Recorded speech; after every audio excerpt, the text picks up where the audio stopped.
রিনিট 2026-এর একটি problem solve করবো আজ। এটা খুব important questions. Consider a particle moving along a straight line whose position as a function, মানে পজিশনটা দেওয়া আছে এই টার্মে, যেখানে আলফা, বিটা অ্যান্ড গামা দেওয়া আছে। বলেছে এভারেজ স্পিড চেয়েছে পার্টিকেলটার, এভারেজ স্পিড কত সময়ে 0 থেকে 6 সেকেন্ডের মধ্যে এভারেজ স্পিড চেয়েছে। তো এটা করার জন্য সবার প্রথমে আমরা এসের যে রিলেশানটা দিয়েছে আলফা টি স্কোয়ার, আলফার জায়গায় মানটা বসিয়ে দেবো, আলফার জায়গায় 1 বসিয়ে দিলে এটা হবে T square minus beta T, বিটার ভ্যালু হচ্ছে 6 দেওয়া ছিল, তাহলে 60 প্লাস গামার ভ্যালু হচ্ছে 5। এটা লিখে দেবো।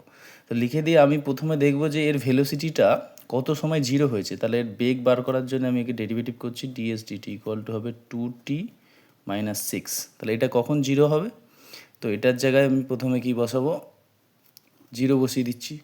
তাহলে টাইম বেরোচ্ছে 3 সেকেন্ড, অর্থাৎ 3 সেকেন্ড সময় এর বেগ কত হয়েছে, 0 হয়েছে।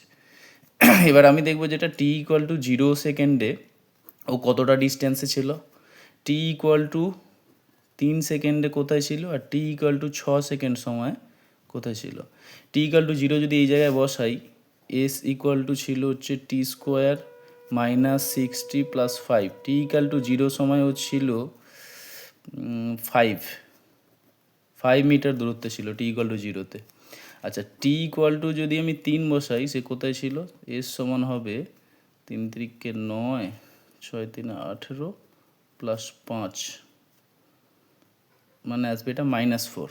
তাহলে টি ইকুয়াল টু 3 সেকেন্ড সময় -4-এ আছে, টি ইকুয়াল টু 0-তে আছে 5-এ, আর টি ইকুয়াল টু যদি 6 বসাই তাহলে হবে 36 মাইনাস 36 প্লাস 5, অর্থাৎ 5 মিটারে আবার আছে।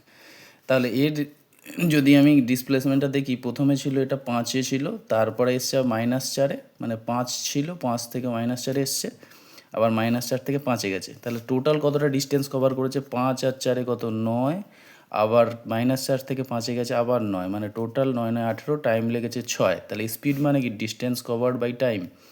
টোটাল যে ডিস্টেন্স কভার করেছে সেটা হচ্ছে 18 আর টাইম লেগেছে 6, মানে অ্যান্সার আসবে 3 মিটার পার সেকেন্ড। এটা হচ্ছে এভারেজ স্পিড।